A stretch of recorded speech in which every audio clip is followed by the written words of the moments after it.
It's showtime, folks. Welcome in, Chase and Big Joe.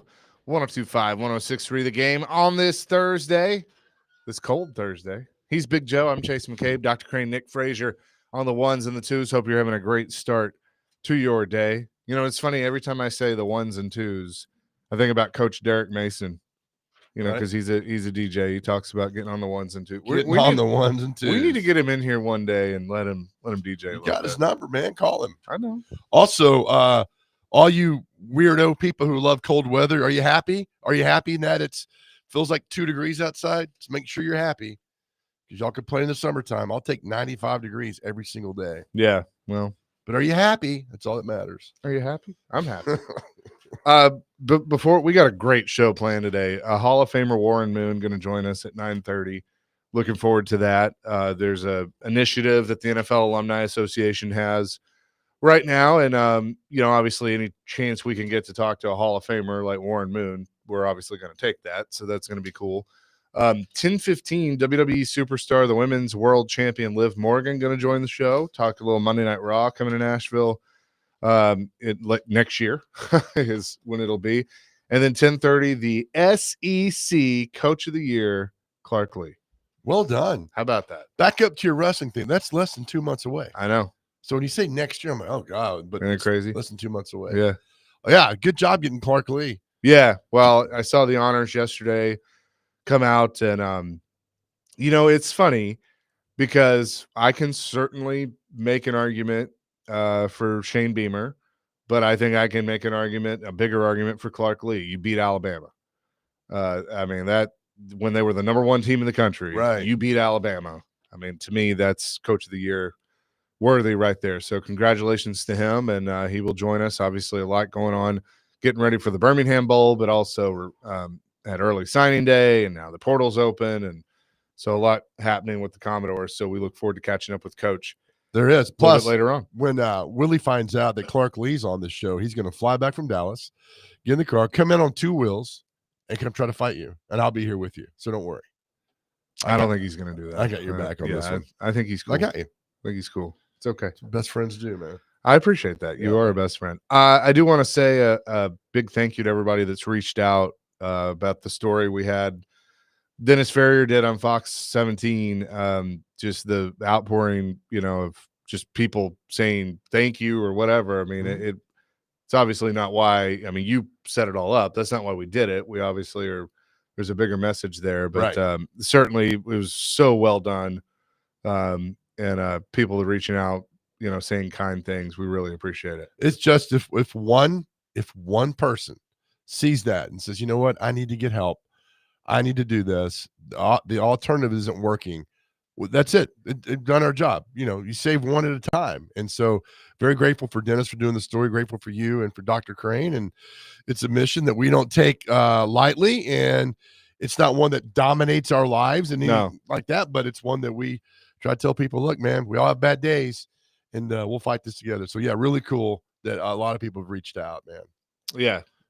So definitely, if you haven't seen it, we put it on all our social media accounts. You can go check it out, or go to fox17.com, and they have it there. But the SEC releasing their schedules for next year. How about that? Right? Have you had a chance to? I mean, we're not even done with this season. We already know dates for next year. Yeah, if Tennessee does not go 12-0 with that schedule, there's a problem.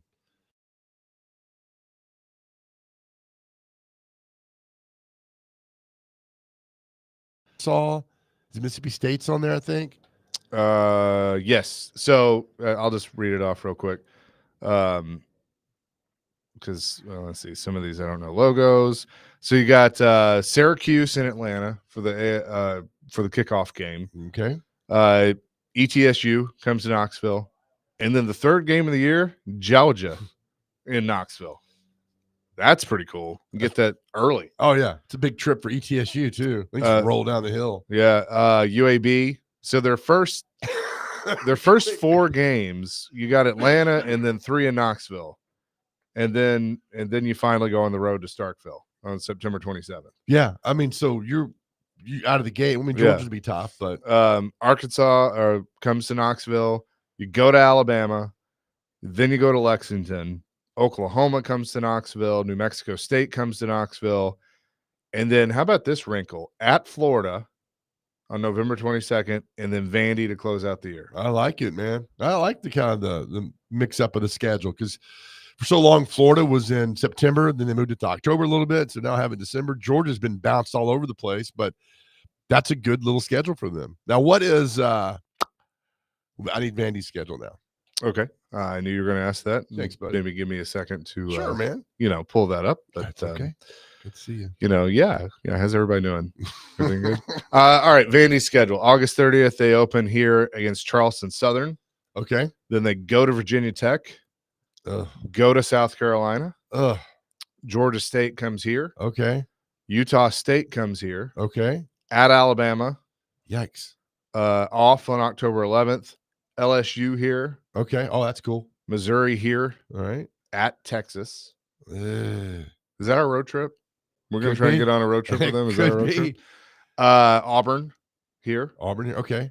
Then off, and then Kentucky here, and at Tennessee. Good Lord. We that's could do a loaded- brisket tour in Texas. Yeah, that'd be Oh, fun. Yes. Okay. I like We'll it. ask Clark. I mean, look, it's a tough schedule, but that's how it's going to be. That's You the SEC. You need that. You need to ask Clark like cousin Eddie.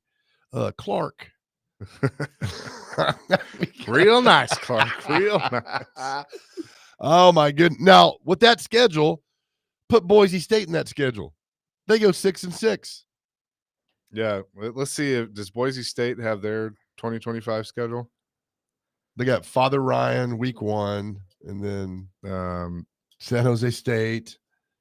Okay, here we go. I got it. At USF, That's a travel. They'll lose Yeah. that. Eastern Washington, App State, Wow. at Notre Dame, Okay. and I guess that's all they've announced. 1-3 out of the gate. Beat Eastern Washington. Not bad. Michael Yeah. Roos goes back. Yeah, that's all. That's all they've announced to this Okay. point. All right. But at Notre Dame, I mean, look at that Vandy schedule. I mean, that is Yeah. brutal. yeah, But that's you're in the SEC.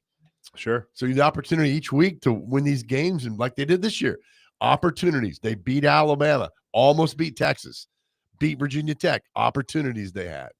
You want to hear Alabama's schedule? Oh Lord, yes. All right. At Florida State, ULM, Wisconsin comes to Tuscaloosa. Open at Georgia, Vanderbilt, at Missouri, Tennessee, at South Carolina. Wow. Open, LSU, Oklahoma, Eastern Illinois, at Auburn.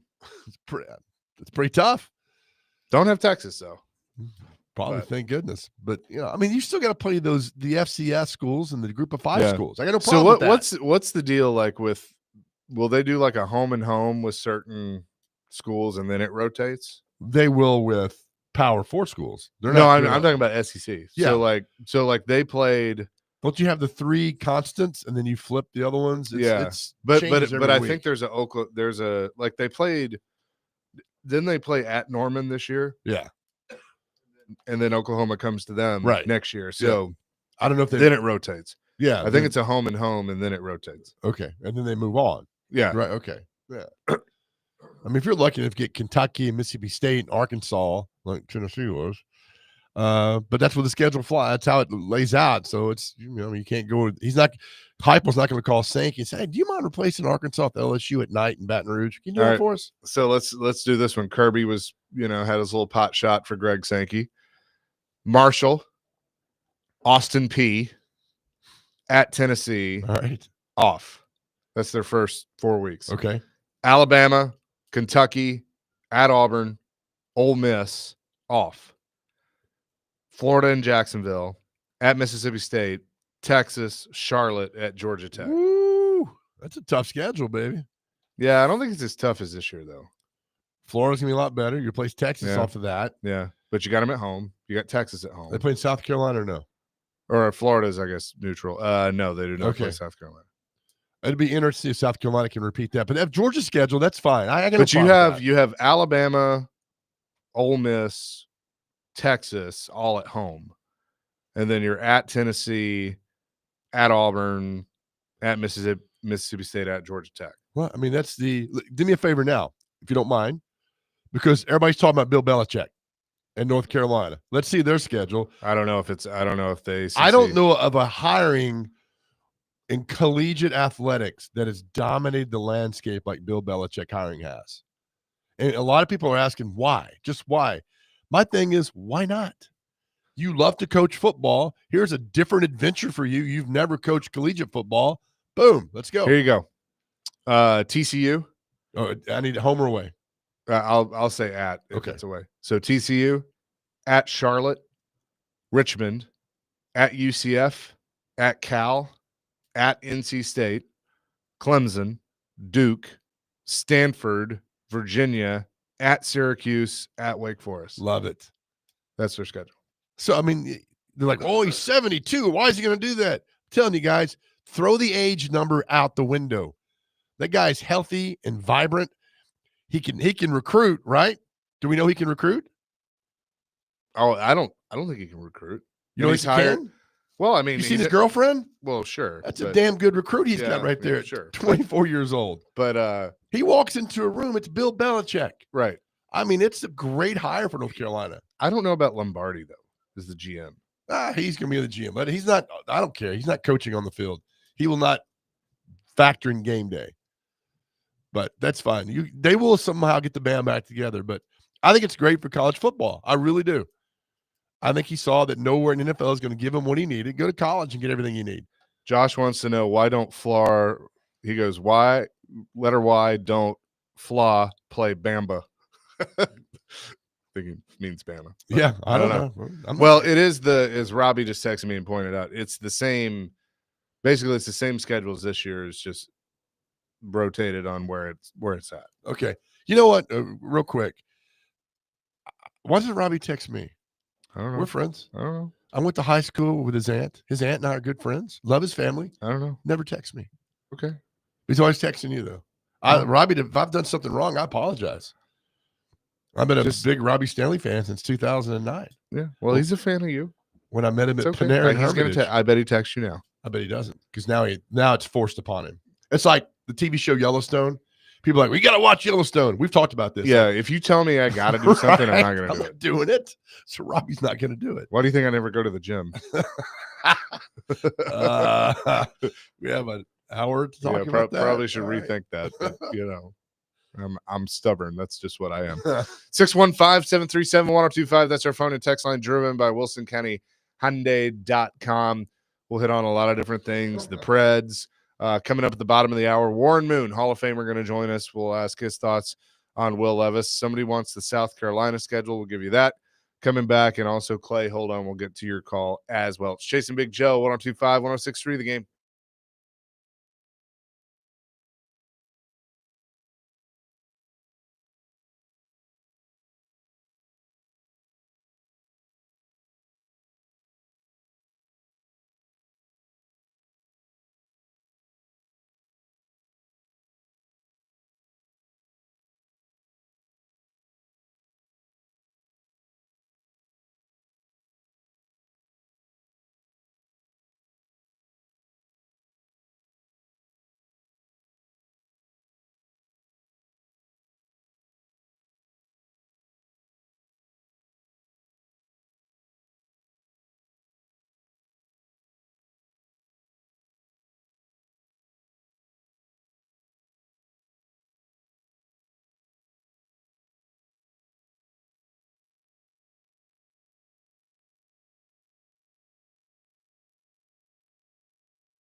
Listen to a story about a man named Jed. A poor mountaineer barely kept his family fed. And then one day he was shooting at some food and up to the ground come I never know what's going to happen. What's especially on a TV themed Thursday. I do like you're going deeper, changing it up a little bit, not the same Thank stuff. you very much. Chase and Big Joe, 1025, 1063 The Game here on this Thursday. Somebody asked for South Carolina schedule as the SEC schedules are out. You ready for this one? Let's have it, man. Virginia Tech in Atlanta, What's a good kickoff game. SC State, Okay. Vanderbilt, Mhm. at Missouri, Kentucky, off, at LSU, Oklahoma, Alabama, at Ole Miss, off, at Texas A&M, Wow. Coastal Carolina, Clemson. Good Lord.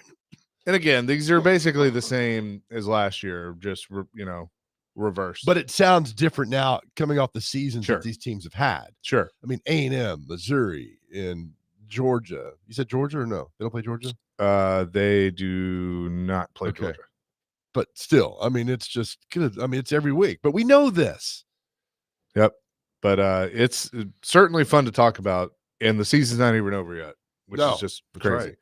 right. Clay wants to weigh in on our phone line, driven by WilsonCountyHonda.com, about the Commodores. Clay, what's up? Is this Chase McCabe? This is him. I've heard all about you, Chase. I hope it's all good. With your sidekick there, you're about to get entertained here, okay? Okay. Hit me. Big Joe, What's up, man? give me a laugh, please. What, you want the old Floyd Reese laugh? Just your laugh, dude, that absolutely used to crack me up. Okay, I'll give it to you. Say something funny, and then I'll give it to you. Now, what's fair game here on this call and what's not, Big Joe? Don't cuss. You can talk whatever you want to. Don't cuss, and don't talk about how much you love Tracy Cornett. I was going to say, don't talk about Channel 4. You can talk about Channel 4. I got a lot of good friends still over there, but you just can't. You used to come on and talk about Tracy Cornett. You got like into the conversation. Just you could admire her from afar. That's all right. Chase, back Big Joe worked with Greg on WNSR. I've got to give you the history here. Nah, we don't have time for that. And you can't mention I know- WNSR. I know a little bit of the history. Right. You just did. Big Joe likes donuts. I'll just say that. I do like donuts. Hey, Clay, by the way, today is December 12th. So it's 12/12. You can buy 12 donuts at Krispy Kreme, and they'll give you 12 for free. Can you go buy their Krispy Kreme on Thompson Lane, grab that, bring them to the radio station, and I'll pay you? Absolutely. You got to be here by 10:30 because we got Clark Lee coming on at 10:30.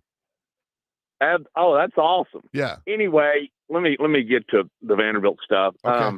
I actually went to the Impact Day, meet and greet the other night at the Omni, and I don't really know Clark, honestly, very well. I'd met him one time, and I talked to him, had a great conversation with him that night. The most impressive thing to me, if you want to say, this big turnaround Vandy's had this year, and I told Clark this, I have a ton of respect for him now he took a long, hard look in the mirror after last season. Last season was a disaster. I didn't really think about this, but I think it was at a point where it's, improve or you get your pink slip. Right. And they made, he made some changes. He fired some people. He brings in, obviously, Diego and Coach Kill and Coach Beck from New Mexico State. But what I was harping on when I was talking to him was how much respect I have for him for taking a long, hard look in the mirror Sure. and trying to do the things that are going to help him get it done at Vanderbilt. And I think he really appreciated that. He said it meant a lot. And so I am now officially, not that I wasn't before, but I'm officially on the Clark Lee train. And yes, I will be going to Birmingham with some other people. Interesting that you bring up no cussing, though, Big Yeah, Joe. no Because cussing. I'm actually going with my preacher, so I have to be on my best behavior. Well, good. I'm That's glad good. a man of God's going with you. I did not know, and I'm sorry, Joe, like you said the other day. Great friend I am. I did not know you were on the radio. I really didn't. But So, I'm glad I know now. I will call. well, good. As long as you keep it because PG. you are a Don't be funny- a stranger. Yeah. You don't- are a funny dude, my man. So, well, listen, let's talk about the donuts. I'm going right now. Do you know where the radio station is located? Murfreesboro Road, isn't it? You can look it up Yeah. on your little. You got that flip phone? You got that George Plaster phone, don't you? We're really about to get donuts, aren't we? Yeah. Anyway, All right. see you in a little while, there, Thanks, Big Clay. Joe. All right. Thanks, Thanks, buddy. Clay. Appreciate All right, it. all right. Thanks, Dr. Crane. Was that the That get off little- the stage music? That little meditation. We love Clay. Now, for those that don't know, Clay is the I guy. don't know what that was. Clay is the guy when Arkansas beat Vanderbilt at Memorial Gym, 7-8 years ago, 3-pointer at the buzzer. He's the one that ran on the court and flipped off the Arkansas player That's awesome. who made the shot. Memorial Gym in Vanderbilt did not like that, and not a lot of people didn't either. So they've told Mr. Clay just kind of take it easy for a while, and it still Don't might, come back. it still might be in effect. But you do that now. You rush that court now to do that in today's climate, you might not get off that Yeah. court in one piece. So we love you, Clay, though. By the way, glazed donuts, and I swear to God, if you touch one of them, I'll find out. Okay. All right. All right. There you go. Thanks. I appreciate the passion that Clay brings. He's the best. It's not hard to see some empty spots in the box, Joe. Well, that's your job. Okay. Because you're keen. You know this stuff. got I'll that deal right. I'll deal with the punishment. Okay. All right. That's fair. That's fair. Yeah. So appreciate Clay for chiming in, and Clark Lee will join us at 10:30. Warren Moon. How about that coming up next? I figure you'd be really excited about that. Oh, I even got questions on my you phone. got them written down? Yeah. You ready to go? Warren Okay. Moon. Are you Yeah. kidding me? Heck yeah.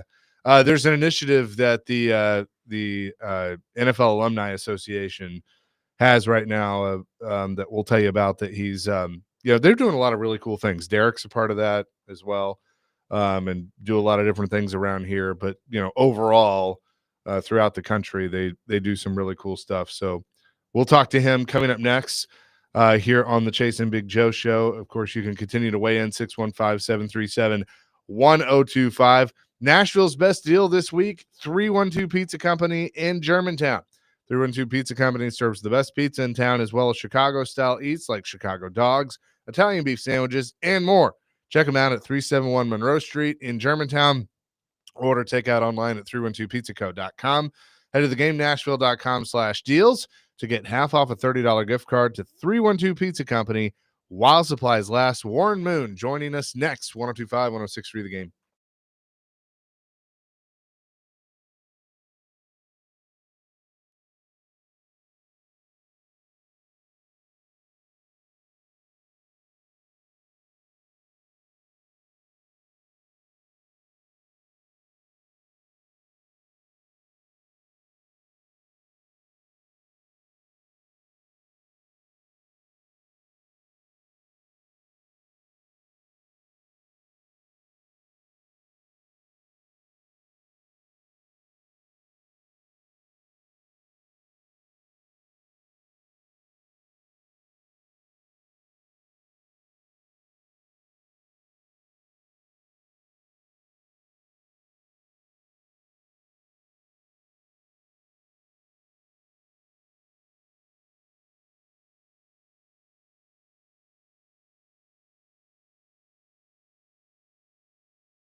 Chasing Big Joe, 102.5, 106.3 The Game here on this Thursday. Hope to be joined. There he is, calling in now. We'll have Warren Moon join us here in just a second on the program as the NFL Alumni Association is partnered up with the CDC to launch Gear Up Against Cancer, their campaign. And obviously that's near and dear to me, as you've heard me talk about many times, losing my dad to cancer a few years ago, and I've had other family members affected by it as well. We say hello to the Hall of Famer, Warren Moon, who's on the line with us now. Warren, how you doing? I'm doing great. How you guys doing? We're doing fantastic. Thanks so much for doing this today. I know that a lot of the initiatives that you all have done with the Alumni Association, and Derek Mason is a member of our team here, and I know he's been a part of that as well, but I know it has to be near and dear to you, especially now with the launch, teaming up with the CDC, Gear Up Against Cancer.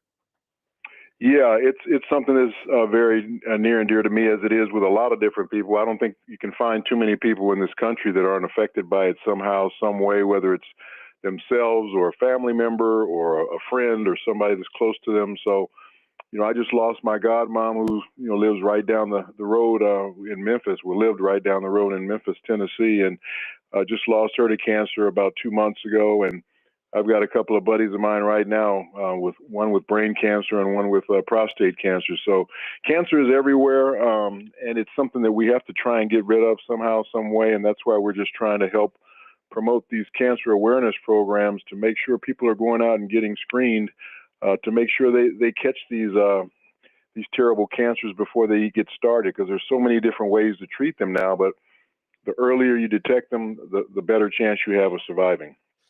So many players, when they're playing, have initiatives and have things that they worked with, and the league has done such a great job with different organizations and foundations that they have with the teams. But for you, as someone that's been retired for quite some time now, how important is it to stay involved in initiatives like this? It's really involved. As you get older, you start to see that your health is not going to be the same as it was when you were, a spry young man like I was when I played in the National Football League. So you have to stay on top of it, because things can change at any time. So I make sure I get all my health screenings every year. I think being a part of the Pro Football Hall of Fame, and also with the NFL alumni, there's so many different programs where you can go and get tested and screened and get physicals every year. So if you're not doing it, you're just not taking care of business on your own, because it's available to you. So what we're trying to do is make sure people out there understand that there are ways for them to get those same type of screenings, those same type of treatments, even if they don't have maybe the means to do it. There's a lot of different screening setups and different things where people don't have to pay. They can just go and get themselves checked. So that's what the CDC is trying to do in Tennessee, and to make sure people are aware of that.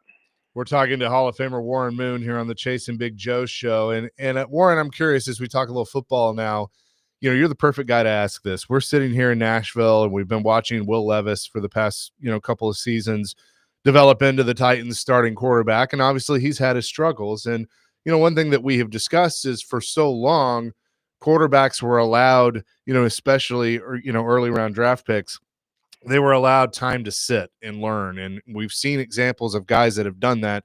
You entered the NFL at 28, when you played in Canada, you had that time. So for you, did it feel like you were a lot more prepared than maybe some of these guys that are coming out of college, different systems, move it into the NFL? And why do you think things have changed so much where guys don't have time to just sit and learn? Well, I think the quarterbacks that are coming out of college now are much more prepared than when I came out of college, just because of what they're being asked to do in the NFL. I think the NFL has finally got on board with, hey, let's take what these guys have had success with in college and incorporate that into our offenses here with the NFL team that they're coming into, as opposed to trying to make them try and learn a square hole with a round peg. So I think they're doing a much better job of incorporating what that kid has had success with, even if they have a different system, they try and change their system to what that quarterback, and tailor that system to what that quarterback can do. So I think the NFL is doing a much better job of that. I think the position is being coached a lot better in college and also in high school. So these kids come in a little bit more prepared as far as how many reps they've had, the way they know the passing game a lot better than they did maybe back when I played. So that part of it is good. But still, it's a learning curve. It takes a lot for a young kid to come into an NFL program, especially if he's not surrounded by really good talent. And you just don't know how long it's going to take because of his environment that he's coming into. So what you want to try and do is create the best environment you possibly can for a young quarterback coming in, and then hopefully that'll make the transition a lot easier for him. We're talking to the great Warren Moon on the Chasing Big Joe show. So, Warren, I got to ask, I mean, being a quarterback with the run and shoot, was that heaven for you with the Oilers? Because I'm telling you, I watched every game. I loved those games. I loved you. I loved that team. How much fun was it doing the run and shoot? You know, it was fun, but it was also it was tough. It was a tough offense because we didn't rely a whole lot on the running game, and the passing game had to be on in order for our running game to be effective. So there was a lot of pressure put on me to be good every week, and teams wanted to stop me pretty much. If they knew if they could get pressure on the quarterback, they were going to have a really good chance to win, or if they could really try and intimidate our receivers, they'd have a good chance to win. So being physical with that offense is what most teams tried to do against us, and we had to somehow find a way to either be as physical as they were or try and elude that physicality with speed and quickness, and we were able to do that most of the time. So you had 4 egos: Haywood Jeffries, Ernest Givens, Drew Hill, Webster Slaughter, and only one football. How much fun was that when you had to throw me the ball, man, throw me the ball, and you're like, well, Haywood was wide open over there. That had to be kind of a give and take all the time, I guess.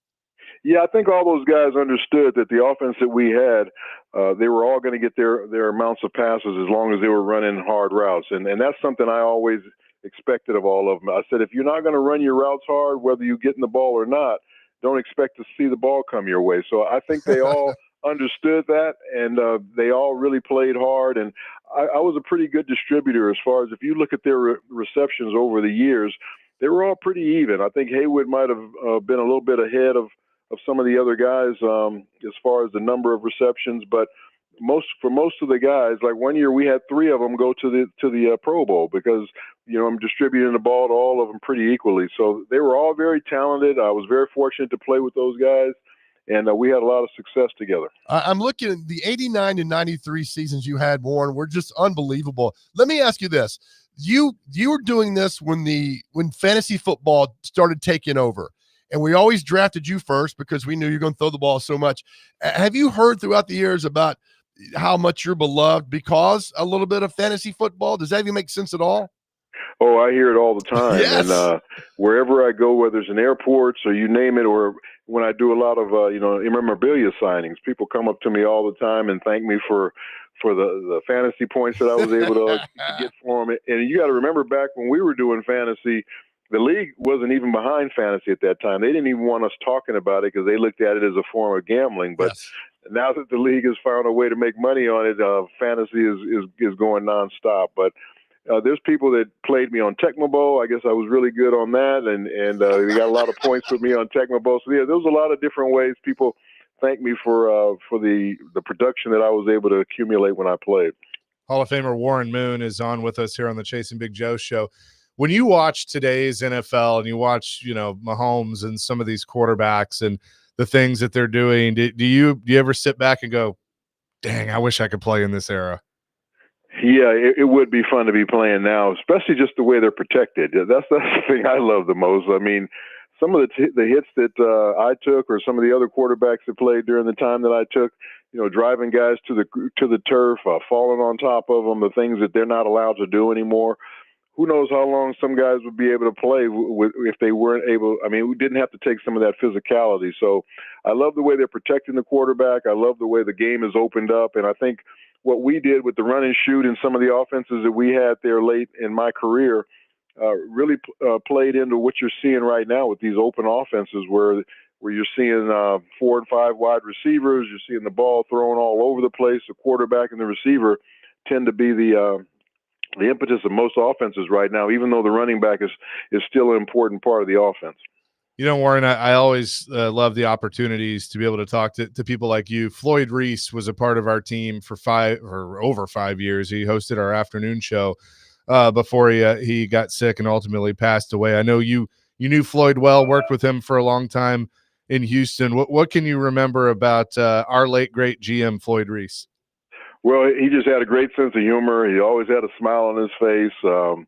He also was the guy that traded me away from Houston, and I remember having that talk with him the day he told me that he was going to trade me, and I told him I understood the reason why, because I think at the time I was 37 years old, and he had a young quarterback in Cody Carlson, kind of waiting in the wings, and the salary cap was involved at that time. So I understood why he was doing it, but I just told him, I said, Floyd, I'm going to play a lot longer, and I'm going to be much more successful than the guy you replaced me with, and we'll just leave it at that.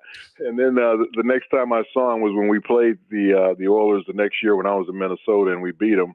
And I walked over across the field, and he had that big grin on his face, and he's like, "Hey, boy, exactly what you told me happened. And I made a mistake." I'm like, "Well, that's all I wanted to hear you say."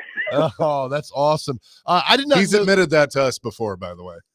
Beg your pardon? He's admitted that, he had admitted that before of, I asked, like, what's something you regret in your career? And he goes, trading Warren. Yeah. I hated I had to leave too, but, again, that's part of the business, and the young guys usually win.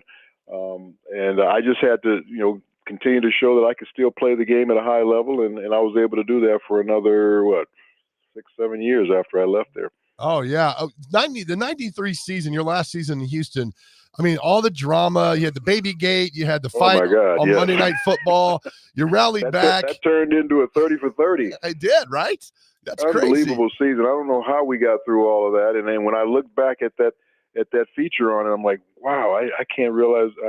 Didn't realize we dealt with all those different dramas throughout the season and still were able to win 12 games. Yeah, I'll never forget, Warren, and I'm not bringing up your last game in Houston, but you played Montana in the playoffs. You had the lead at halftime. I'm like, this is the year the Oilers are going to the Super Bowl. And then, Joe Montana does what Joe Montana does, and that was the end. But that 93 season was something that a lot of us will never forget. Yeah, I think our team, by the end of the season, we were just mentally drained, with everything that we had dealt with throughout the season. And sometimes you go into those bye weeks, and we had a bye week before that game, and sometimes you don't come out of those bye weeks as sharp as you were when you ended the season. So I think those two things played into it. But yeah, that was a great team. I thought we did have a chance to go to a Super Bowl that year, but we didn't get it done, and we have nobody to blame but ourselves. Warren Moon is with us, and we have you on to talk about the NFL Alumni Association and the CDC teaming up for Gear Up Against Cancer. How can people learn more, and how can they help, Warren? Well, I mean, you go to the website. I think that's probably the best place to go. And do you guys have all that information? Yeah. It's Gear Up Against Cancer campaign, and it's NFLA, which is NFL alumni, gearup.org/cancer. So if you can give that out to everyone as much as you possibly can, they can go on the website, they can get all the information they need, and they'll find out different places they can go to get screened and all of that. We will definitely pass that along. Before we let you go, one thing that I have really enjoyed seeing the last few years is, and I know Houston doesn't like it necessarily, but Amy Adams Strunk has made it a point to connect both iterations of this franchise, both the Houston Oilers and now the Tennessee Titans. For you that only played in Houston with this franchise, how special has that been for her to want to involve and, even wear the uniform and involve you all in moving forward with this franchise? Yeah, I just love what Amy's been able to do over the past probably 10 years, where she's brought back the old Oilers. And you got to remember, I played on other teams, so I had an alumni base that I could go to other places. Some of those guys only played for the Houston Oilers, and they had nowhere, that they could call home. They had no alumni base. They had no newsletter. They had nothing about the information about their former team, anything like that. And they didn't have an alumni weekend where everybody else did. So what Amy did was bring all those guys back into the fold, make it one big happy family. And I tell you what, the guys are so appreciative when we come back for those reunion weekends, and she does it first class. She lets you bring yourself and significant other or wife. She puts you up in a really nice hotel, puts on nice events throughout the whole weekend. It's just a first class event the way she does it. So we really love Amy for what she's been able to do for the guys who played for the Oilers, and they really do appreciate it. And we also get a chance to meet, a lot of the Tennessee Titan players that we didn't get a chance to know over the years. Well, Warren, before I let you go, I got to ask this one more time. There's a guy who's in Nashville. He played 9 years for the Seahawks. I asked him one time who the toughest quarterback he ever played was, and he said it was you. And he said they thought going into the game, taking on you, you're a big guy, you didn't look mobile, and they could get you in the pocket. He said by the time he got around to the tackle to get to you, the ball was gone. He said they could never get to you because you're a quick release, and it frustrated. Do you hear that from other players who you played against who they just couldn't get to you, thought, oh, he's back in the pocket, going to stand tall, and next thing you know, he said the ball's gone, and there's 20 yards down the field. Yeah, and as I got older, I knew I had to, create getting the football out of my hand a lot faster because I didn't have the mobility I had when I was playing in Canada or my first couple of years in the National Football League. But that was something I had to make sure that I did a great job of, and it helped our offensive line. They didn't have to protect as long. And it protected my body as well. So there was a lot of times the guys just tried to hit me, and I'd give them that little wink and say, a little bit too late, maybe next time, big fella, or whatever it might have been. But, that was something I tried to pride myself on, was recognizing what the defense was giving me, getting the ball to the right receiver as quickly as I possibly could.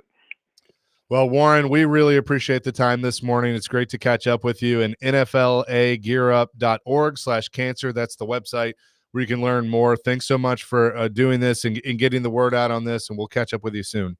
Hey, thanks for having me on, guys, and I really appreciate you, taking on this subject. It's an important subject to a lot of different people, and I urge everyone out there to get out there and get themselves screened to make sure they're healthy. Amen to that. Thank you, Warren. All right, take care, guys. You too. Warren Moon, the Hall of Famer, joining us here on the program. We'll come back with more. Chasing Big Joe, 102.5, 106.3 The Game.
Chasing Big Joe, presented by the Omni Nashville Hotel, broadcasting from the Busy Bee Plumbing, Heating, and Air Conditioning Game Nashville Studios, home of the $99 yearly Beehive membership, where the buzz is always about great service. Wow, appreciate Pro Football and College Football Hall of Famer Warren Moon for joining us on the program. And what's interesting is, he talked about his time in the CFL, and you and Ricky were naming off, different CFL quarterbacks to play in the NFL. Uh-huh. And every time this conversation comes up, I look at so many different QBs in this league, and Malik Willis is one that always comes to mind, of if the NFL just had a partnership with the CFL or the UFL or a combination of both, where they could basically own the rights to a player, let the guy go play, how beneficial that would be, especially at the quarterback position.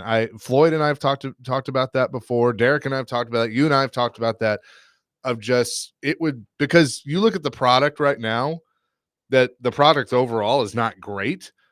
Can you imagine, like, if some of these guys that just need a little more developing, if they had that opportunity to go play, but still the NFL team had their rights, what a difference that can make? I don't know why NFL has never taken up the fight with the CFL. I mean, it's a fun game to watch. It's different, obviously, but it's established far more than the UFL or the XFL has. And, there's some great players, and we were naming off a few of those. Doug But Flutie. Rocket Ishmael. Yeah. I mean, I know it was about money. I get it. And they went and got the money about that. But Flutie and Jeff Garcia and Warren Moon, these are all like springboards for these guys to get into the NFL. So I'm not sure why they never did that. But you look at, the career. Joe Theismann played in the CFL. I mean, there's on. I mean, and on Warren and on. Moon, we're not talking to Warren Moon if he doesn't, have his time in the CFL. What was it? Edmonton, yeah. that he played for. If he doesn't have that time and people don't all of a sudden go, oh, wow, look at this guy, we're not having this conversation. Well, Like it was a spring, like you said, it was a springboard. Well, they've said, I mean, if you're good, they'll find you. They'll find you. Sure. If you're good, they'll find you. I don't care what sport it is, they will find you eventually. But being in the CFL, I mean, look, he's a great quarterback because they pass all the time there. And Flutie and Theismann, Jeff Garcia. I brought up a name, Damon Allen. Marcus Allen's brother played 23 years in the CFL and had chances to come to the NFL. I was like, no, I'm good. I'm having fun up here in the CFL. So these guys are legends because they played in the CFL, and CFL is still around. I mean, it's going to be around for a long time, and it's been around for a long time. And I'm just not sure why the NFL never said, hey, let's do this together. Let's kind of partner up a little bit together and go forward. They never did. I don't know. Yeah, it's certainly interesting for sure. 615-737-1025 is our phone and text line, driven by WilsonCountyHyundai.com. Coming up next, I am very happy to hear that we're not the only ones complaining about something. It's even gone national. Something that we have complained about. Oh, really? Uh-huh. I just got some very good news. Well, do you want to share it? The donuts are on the way. Oh, okay. That is good news. Okay, but I like your teas better. Yeah, we will. We'll talk about that coming up next. Chasing Big Joe, 102.5, 106.3 The Game.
Hour number 2, Chasing Big Joe, 102.5, 106.3, The Game on this Thursday. Hope you're having an awesome start to your day. He's Big Joe. I'm Chase McCabe. Dr. Crane, Nick Frazier behind the glass. Got even more coming up this hour. We had Warren Moon in the first hour. WWE superstar Liv Morgan going to join us at 10:15. And the SEC Coach of the Year, Clark Lee from the Vanderbilt Commodores, will join us at the bottom of the hour. But I wanted to discuss this, and Joe will be back in here in just a second. But I wanted to discuss this because I heard Robbie and Rexroad talk about it with Charles Robinson from Yahoo Sports. Gentry Estes has written an open letter in the Tennessean to Amy Adams Strunk. And it's a topic that we've discussed before, and that is that, do you want to hear more from her? And with this new stadium opening up, a lot of you are investing your hard-earned money in PSLs and season tickets that are a lot more expensive at the new stadium than they are at Nissan Stadium. And I'm just curious, as a season ticket holder, as someone that's invested in the team, does it bother you that, she's not very vocal? And I mean, quite frankly, the only person you really hear from the organization on a regular basis is the head coach, going back to Mike Vrabel and now Brian Callahan. Rand Carthon doesn't do a lot of speaking. That bothers me. I think the GM should be a little bit more available. I think the owner should be a little bit more available. I don't need to hear from her every day. Like I don't need to hear from her as much as, Jerry Jones speaks in Dallas. But, I think every now and then at a press conference isn't going to hurt her. And it came up with Charles Robinson today. And there were a lot of different layers to this because it started with, how often do owners talk. But I thought he made a really good point when talking about PSLs and talking about the availability of the owner. Here's a little bit of what Charles had to say.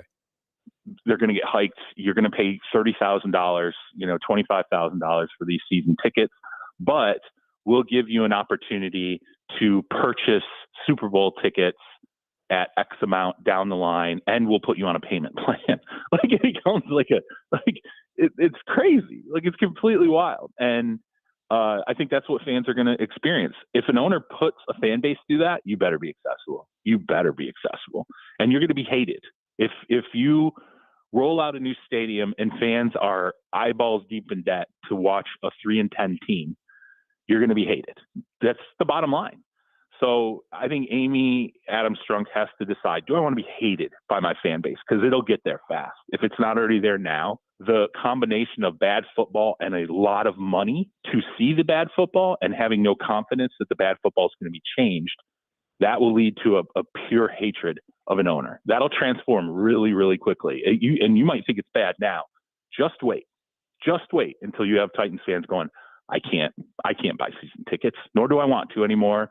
And this owner I don't want to be involved with the team until this owner's gone, because she doesn't know what she's doing and she's not held accountable in any way. She doesn't make herself available to be asked hard questions. That it'll turn to hatred. And I hope that, she understands that. I've seen that happen with, Mark Davis makes himself available, and Raiders fans, it's turned into a hatred because he doesn't seem to know what he's doing. Well, that was Charles Robinson, Yahoo Sports, earlier this morning on their show. He joins every Thursday at 8:00. And Joe, I hear that from a guy that covers the league on a national basis. Gentry Estes has written an article, an open letter to her, to Amy Adams Strunk. And we've talked about it before, that when she fired John Robinson, when she fired Mike Vrabel, she didn't speak.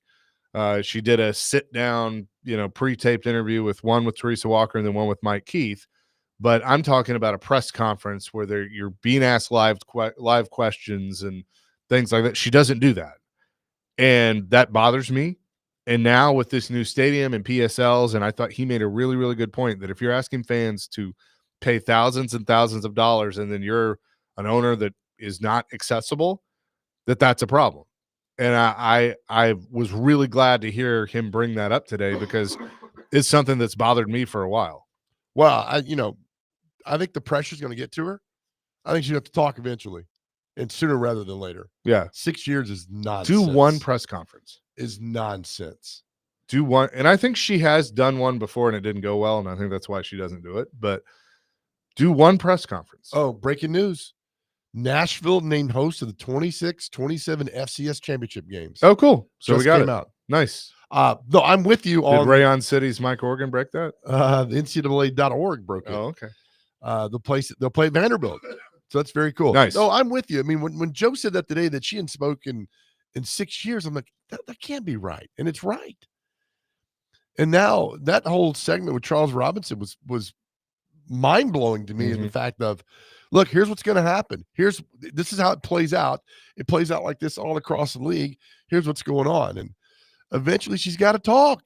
Why would you not want the opportunity to talk? What are you afraid of? 615-737-1025.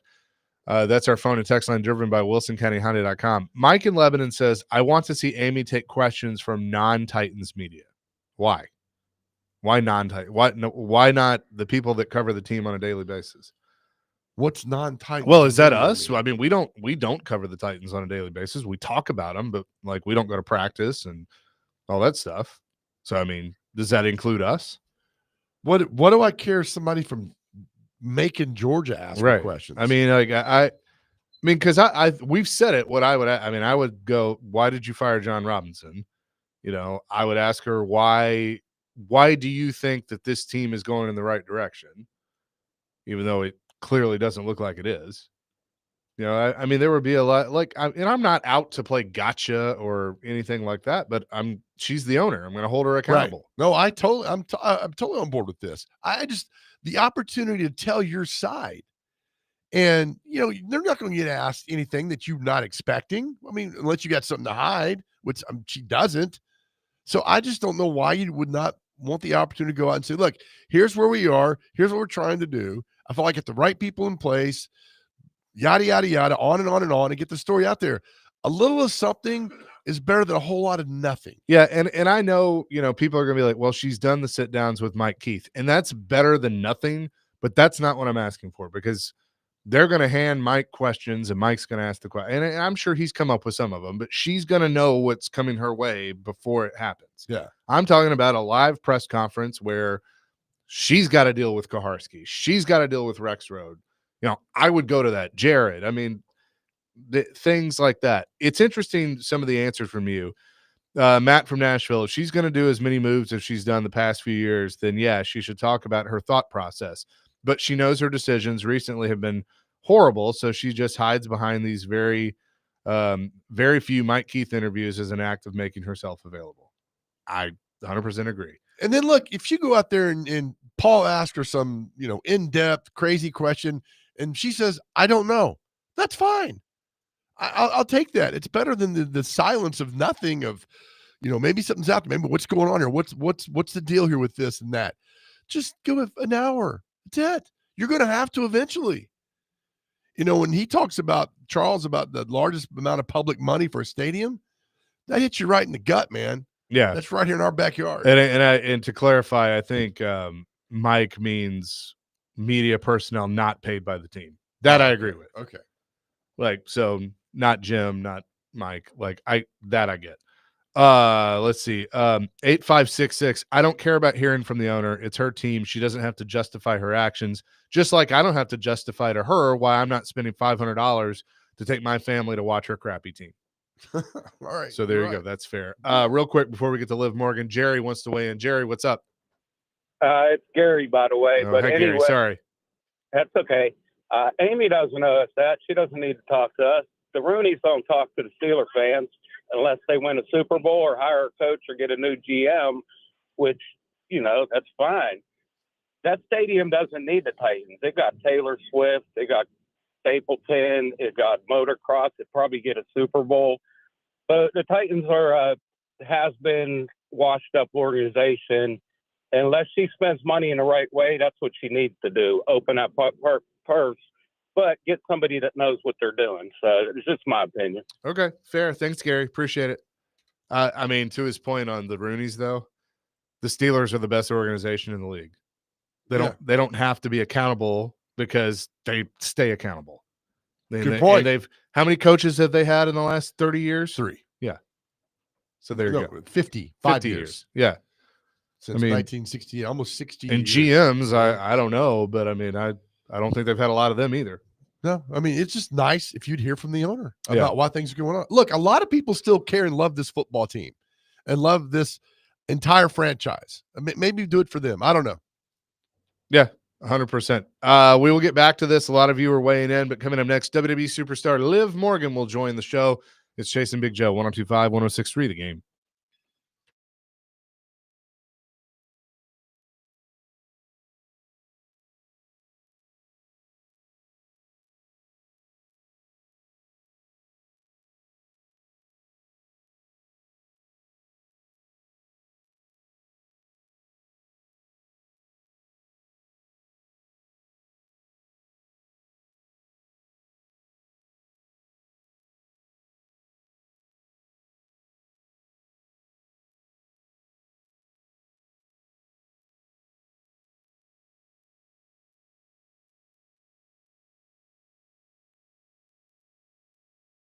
Yes, we're the Houston Oilers.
Chasing Big Joe, 102.5, 106.3, the game on this Thursday. Hope to be joined by WWE's Liv Morgan coming up here in just a few minutes. Monday Night Raw coming back to Bridgestone Arena February 10th. BridgestoneArena.com or Ticketmaster.com to get your tickets to WWE Raw. It'll be Netflix, be on the Netflix then. The Netflix, is that what it's called? But looking forward to that, and Liv will be a part of the show as well as many, many others. So hope to have her join us in a second. But we threw the question out about Amy Adams Strunk, and I do find it interesting that some of you don't care to hear from the owner, and some of you do. 8566 says, I don't even care to hear from Rand. Frankly, he sucks at it, and I'm always left with less confidence than before. I did well, and look, I agree there, and she put him in a bad spot last year when she fired Mike Vrabel, and he was the one that had to do it, and basically was like, it wasn't my call, it was Amy's call, and I kind of felt for him then, but I agree. I mean, I want to hear from the GM more, or at least on a more regular basis than he does now. He does what he is obligated to do. That you be called out for some bad decisions? Are you afraid of that?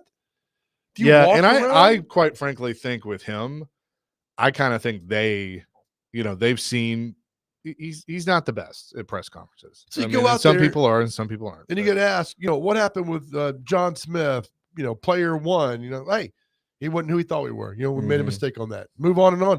Just get out ahead of the message.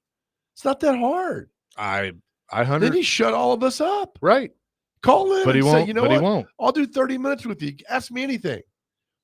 I mean, you don't have the stones to do that. I would love to do that. Why would you not want to do that? That's just me. Again, they owe us nothing. And I get that part of it.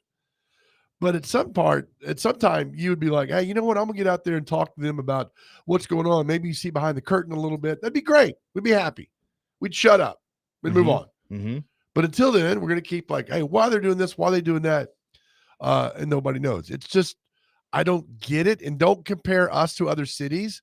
I don't give a damn if Rooney doesn't talk or if Jeff Lurie doesn't. I don't care. Right.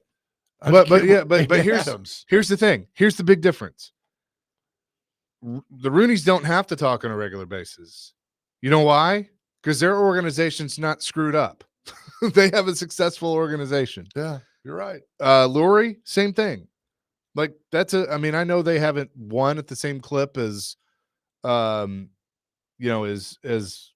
Pittsburgh, but like they've been successful. So Right. That's okay. I don't want him to be Jerry Jones.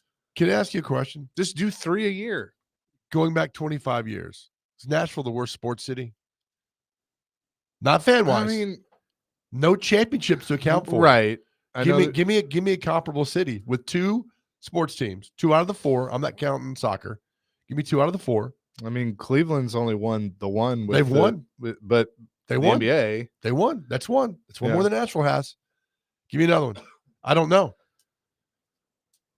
I mean, Detroit has Red Wings that were six. What's were Minnesota good. does? Minnesota done anything in the last 25 years? The Twins won the No. World Series 87-91. No. So Minneapolis is up there with us. Yeah, they're in a drought. Houston. Astros have won a couple duh. World Series. Yeah. Miami haven't the Heat won. They've won an NBA Yeah, they won. couple They NBA won. titles. It's a good question. Kansas City, obviously. Right. LA has, obviously. San Seattle. Francisco. Seahawks. Seattle won. Yeah, the Seahawks won. Yep. 10 years ago. They're Denver, 13. they won a few years ago. Denver. Indies won. Didn't Denver win an NBA title too? Yeah, they just won a couple years ago. So Nashville, as we're the drought of, I guess Minneapolis. You can go because it's not fair to go back 35 years because we didn't have teams here, but you go back to the 98 season, so 25, 26 years. It's a question. Boston's I mean, won. Nashville. Now you got me thinking. I'm like trying to. Well, New York.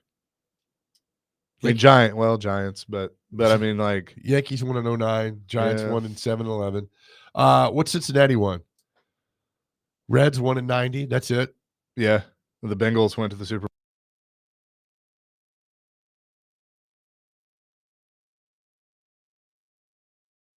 99. Did they not? Did No, they lost to Dallas. Lost to Dallas. Yeah, I'd say Buffalo. Yeah. Yeah, that good texture. Arizona? No, the Diamondbacks won in 01. Yeah, They beat the Yankees. That's a good one, though. yeah. I'd say that's close, Yeah. and they just lost a team. This is good. So Cincinnati. I mean, even Minneapolis. Vegas has been a pro sports town for less than 7 years, and they already have a championship. That's right. They do. I mean, just go on. I mean, but you want comparable cities but Cincinnati, is the one. Charlotte hasn't done anything. There's more out there than you think about, Charlotte has the Hornets and the Bobcats. Charlotte. Yeah, a lot of people are Bobcats, the saying Panthers. Charlotte. Yep. But they've been to 2 Super Bowls. Titans have been to 1. I know you haven't won it. I get and that. you mentioned Miami. I mean, if you count the Panthers, they just won the Cup. Oh, okay. Yeah, I'm sorry. I mean, that's right. Chicago. Well, Blackhawks and 20, Cubs. Yeah, there you go. See, it's like, Yeah, this town, and then kind of. But I mean, like, okay, so NFL wise, yes. Well, that doesn't count. You got to factor. I mean, the it White out. Sox won in 05, the Cubs won in 16, the Blackhawks went on their run in 10. I know that. Yeah, well, and more than that, but Pistons won an NBA title in 04 or 03, whenever that was. Yeah, and then the Red Wings, won a handful. Yep. Pittsburgh. Tigers haven't won in a while. It's 84. Yeah. Philly. Yeah. So, I mean, if you're looking at it from being a DC, the Nationals won a few years ago. Somebody just said Washington, D.C. The Nats won at 19. Yeah, that's right. Yeah. And then the Capitals won it with. Yeah. Caps Trotz. won with Trotzy. Yep. So, I mean, NFL-wise, that's a different conversation, but just a sports town, then yeah. I mean, Well, if you do NFL-wise, you got to include the entire franchise history back to 1960. Right. Is that the longest drought not getting the Super Bowl? Well, Buffalo has not won. They were the same time. The Lions were before them. Well, okay, so Sean Henry just texted in. He says San Diego and Oakland, which they've lost teams, but I do count. Well, Oakland won with the Warriors. They did. The Warriors were still San there. Diego's only got but team. San Diego did have Right. And the Padres have not won it, and the Chargers Correct. got their ones. Yes, 94. Yeah, lost to Steve Young. And then No, that's a good point. Yeah, but now they're out of the equation now because they've only got one sports team. What's funny about this is you'll say a city, go, oh, what? Oh, yeah, no, but that team won. Yep. Like you think about an NBA or. But it's unfair to compare New York to Nashville because you've got. You could lump the Islanders in there with them as well. You got 8 franchises, right? And Nashville's got 2. Look at LA. Here's what's interesting about LA. In the last, if you're going last 10 years, the Kings have won the Cup. Uh-huh. The Dodgers won the World Series. The Rams won the Super Bowl. The Lakers have won the championship during the COVID year. Yeah, and during the COVID year. Yeah, and then obviously they had Kobe, and so they did all right there. Right. But so they've won all 4 major titles, in this time frame that we're talking about. Right. New York, just the Giants have won the Super. New York will sit here and depending on who they're a fan of, they'll say they're in a drought. Like if you're a Jets, a Knicks fan, Jets, Islanders, Rangers. I mean, there's a quote unquote drought. If you like the Yankees and the Giants, and that's in the Mets, or the Mets have not won it in a while. If you like the Yankees and the Giants, then so comparable to Nashville, Cincinnati, Charlotte, Minneapolis. Minneapolis has 4 teams, and we've got 2. But Charlotte's got 2, Cincinnati's got 2. So that's how you have it. That's how you do it, man. Yeah. Coming up next, we will talk to Clark Lee, the SEC Coach of the Year. He will join us. Looking forward to that here on Chasing Big Joe, 102.5, 106.3, The Game.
He takes the snap. That's gonna do it. Knee. Vanderbilt Biggest wins win in it. Vanderbilt history. Is this real life? You bet. Vanderbilt beats Alabama for the first time in a generation. The greatest moment in Vanderbilt football history. I'd like to get something for you, Clark. Something really nice. It never gets old hearing that. Real nice, Clark. Chasing Big Joe, 102.5, 106.3 The Game. When Vandy beat Alabama. What a day that was. We bring in the SEC Coach of the Year, Clark Lea, who is on the line with us. Coach, congratulations. How the heck are you? I'm doing so well. I've got these. My wife has been gifted these a hat and a sweatshirt that it says "She's a Beaut," Clark, from Chris Vickers. So she's wearing those around as a reflection of her, which she should. That's appropriate. But love the Christmas Vacation reference there. That's fantastic. Look, I know the season's not done yet. The Birmingham Bowl coming up on the 27th. We will be there. We're going to come down and do the show, and obviously it'll be on these airwaves starting at 1 o'clock. But just as you've had a little bit of time to kind of look back on the regular season, I know 6 wins is obviously not the end goal, but considering where you guys were as a program and now what you've built to, how special was this season? Well, it's special because it's an important marker for us, and to get where we want to go, we have to get you have to get to the postseason. And look, we can sit and scrutinize game by game and say, hey, woulda, shoulda, coulda. I mean, there's more wins on the schedule, obviously, that we need to play better. We need to find ways to finish, but just the overarching feeling I have is I'm really proud of our team. I'm proud of the way we showed up and competed. I'm proud of the progress we made through the season. I think you look at the win at Auburn there as we were kind of squeezing everything out of the tube in that moment. There's a lot that, we can be proud but not satisfied. And that's kind of how I would say that's how I feel. And super excited to build on the progress of this season, moving forward. I've told you this before, that I grew up here. Vanderbilt was the first team I really fell in love with. Going to games, I watched you play. I mean, I was all in. And I know you've heard this from fans that there's times where it's like, it just maybe next year. But to watch this season unfold, from not only what I do professionally but as a fan, was truly fun, because you guys beat Alabama. It starts with Virginia Tech. I mean, these emotional wins. How special, I use that word again, was it for you you guys to be able to do that for those fans that have been through the ups, the downs, the good, the bad, the ugly for so many years supporting the Commodores? Oh, so meaningful. I think in so many ways, this is such a trap for me, because I came back here to kind of resuscitate this program. I believe in it. I believe in what it can be. I think we have to learn how to treat it like a high level program. We have to learn how to respect it that way. And that starts internally. We have to learn how to invest in it and love it, so that the external results reflect that investment. But so the trap for me is that I came back so that people can be proud of it. And so many people that have been frustrated for so long can look at something and find joy in it. And it's hard because, to get to this point where, we finally feel like we're trending in the right direction, is also come as a result of a lot of adversity and a lot of hard times. And so every Vanderbilt fan that I interact with that shows appreciation for what we're doing and says thanks, it deepens my gratitude to have the ability to be here and be here in this moment and to see it come into life.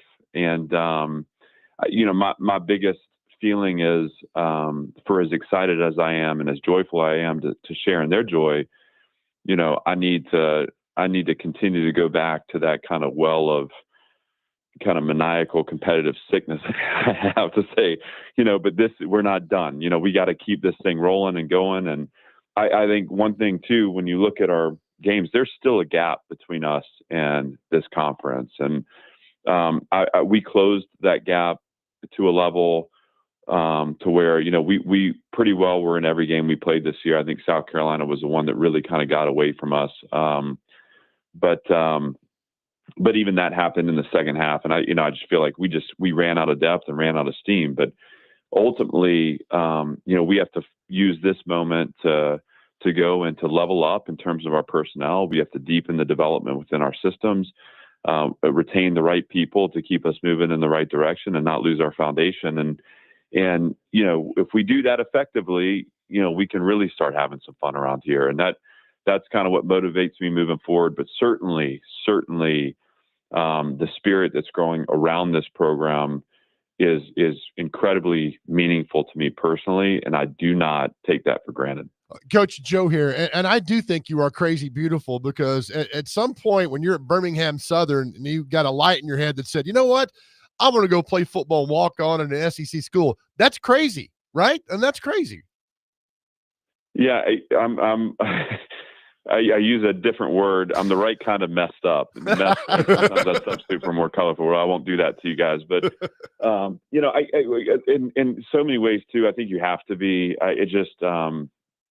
And that doesn't mean to we have a saying in our program: belief is a practice. And I can think of any number of times over the course of the last 4 years where I felt challenged to the point of, question and doubt and fear and all those things that I think every human battles when they're on a quest to do something big and, they're inspired to do it. I think in each of those moments, there was enough of the right people around me that spoke confidence into me and that got me on my feet, including my wife. And just, we kept swinging at it. And again, belief as a practice means that if you can believe it to the point at which your belief influences your habits, behaviors, and actions, the action you take, you can make it happen. And yes, there's a lot of skill in this conference. One thing that happened from 22 to 23 that was a great lesson was we made progress in 22 and we lost it all in 23. And part of that's because the league has strengthened so much. The SEC is starting to look more and more like the NFL.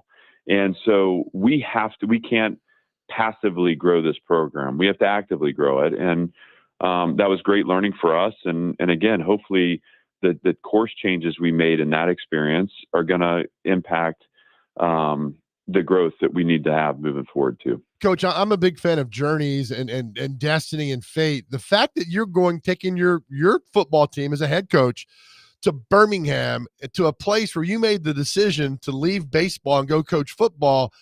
I mean, this is something I'm not sure a screenwriter could put this together. Well, certainly, I think too, considering Birmingham Southern has since shuttered its doors, which is so unfortunate because right. It's a great place and a great school. But these are stomping grounds. I think the other thing about this was, I identify that early college time as it was a real soul search for me and a real time of identity formation that is meaningful to me. But look, I'm going to tell you right now, this game is not about me. This is about our team having one more opportunity. We talk in this program, and we've talked in this program about the historical significance of this game. For us, there's a gold cowbell trophy that we have with Georgia Tech, which will be important for us to bring home. We were looking for the first winning season since 2013, first bowl win since 2013. This is the 10th bowl game for us in 134 years of football. Wow. And all those things are meaningful, but we are certainly not sitting back and just celebrating right now. We're going to be hard at work to finish this the right way and to go down there and get a win. Coach, Kevin Ingram was supposed to go to your office and apologize for me and Chase because and I'm glad you're here. I mean, we thought you guys might win 3 games this year. I've never been more proud, Coach, to eat crow and eat whatever it is because I'm so proud of you guys for what you've done. And I've never been so proud to be wrong in my life. Well, we're listen, right now, I want to be in the business of proving people wrong and eventually proving them right as we get this to sustained success. But no apologies needed. I mean, look, we didn't do enough last season to inspire people to get on board. And honestly, you had to know the pulse internally to know that things were heading in the right direction. But that win against Virginia Tech was a huge start to our season. I think the best part of that game was the fact that we had to battle back in it, because so often, even in my time here, in a really frustrating way, like I felt like when adversity's hit, that we've been overcome and we haven't fought back. And for our team to exercise control in that moment, to battle back, to show belief, again, belief is a practice, to step in the action they needed to go win the game. That set the course for us to reach for the things that we reached for this season. And what growth looks like is we double down on systems, we continue to enhance personnel, but you also look at a team that at times played down to competition too. And so we have to find and set a standard here internally for our performance and what our expectations are, and reach for those every weekend, independent of who we're playing. Because what we learned is when we do that, we'll be in every game that we play and we'll have a chance to win.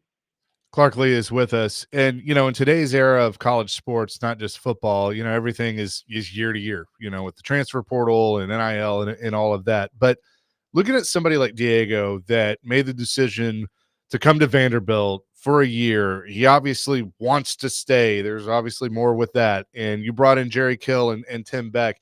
How do you think that can help you moving forward when it comes to not only recruiting high school kids, but also recruiting out of the portal?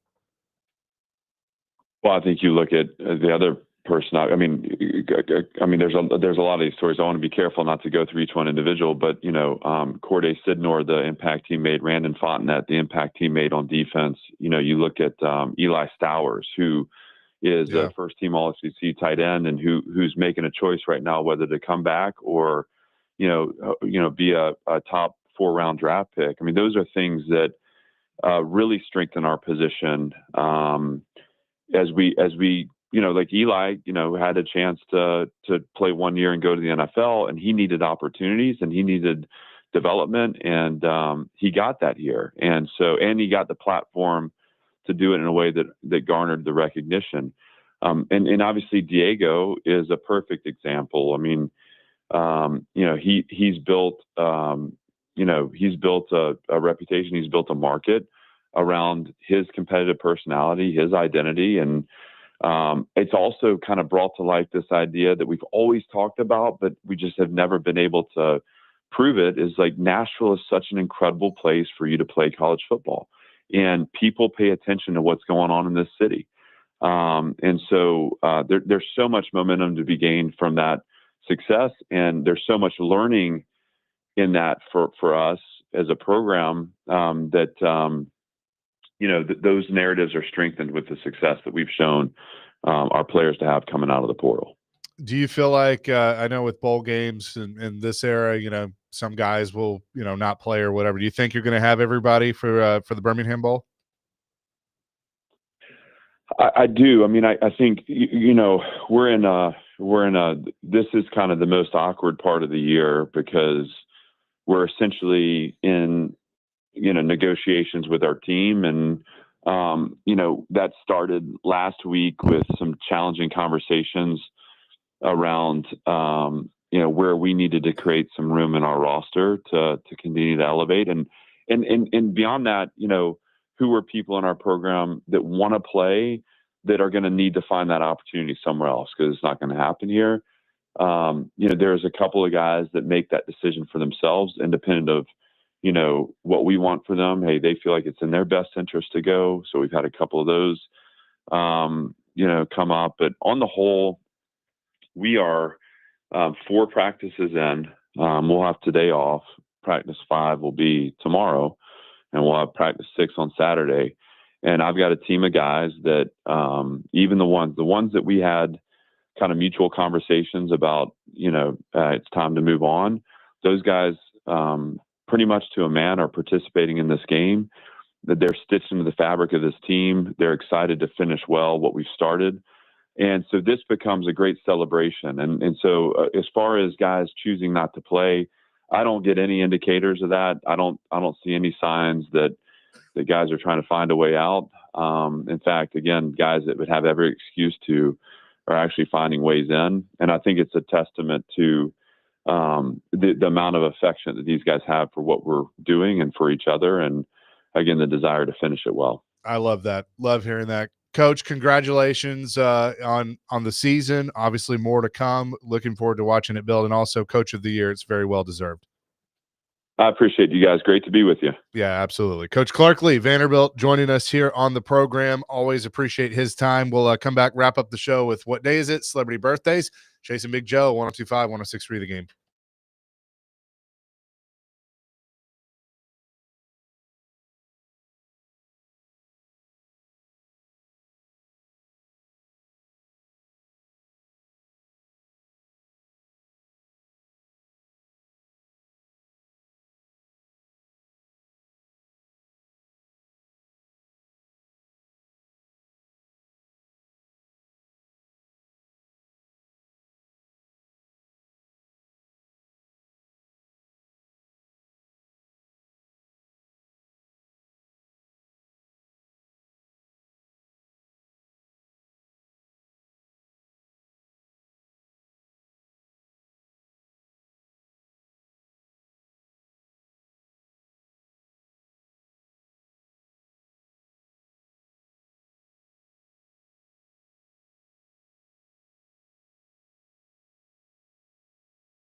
Chasing Big Joe, 102.5, 106.3, the game on this Thursday.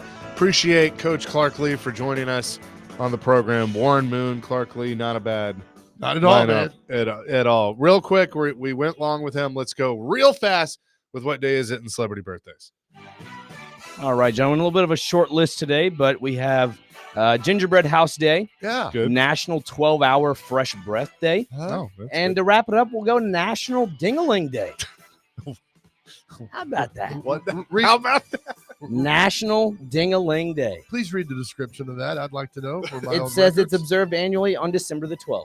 That's all it says. That's all it says. Does it describe what the I mean, it there's has. a Simpsons reference. okay? I'll describe My the picture real ding-a-ling. quick. No, we're good. I mean, it has people cheering, so I don't know what they're cheering about. But Oh, I know. Chuck Berry had a song. I don't want you losing your job. Yep, there you go. All right, Thank you. time for celebrity birthdays. We'll make this real quick. Got to go within 2 years. First birthday, Bob Pettit, basketball star Bob Pettit. 74. 84. 92, Emerson Fittipaldi, Baseball player? race car driver. Race car. Oh, yeah, I should know that. 58. 70. 78, gymnast, announcer Kathy Rigby.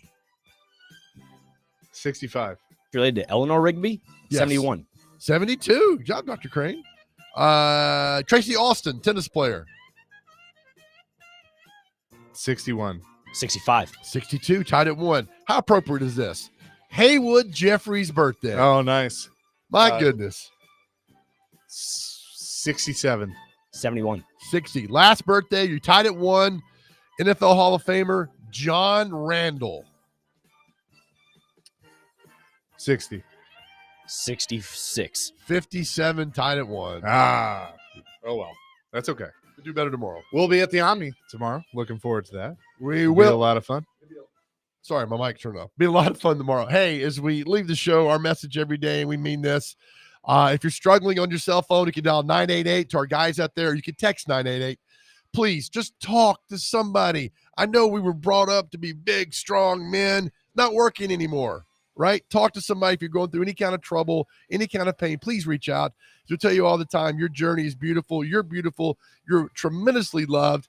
And not only do we love you, more importantly, God loves you. We got you. We're in this together. Amen to that. Peace, love, rock and roll. DVD coming up next. 102.5, 106.3, the game.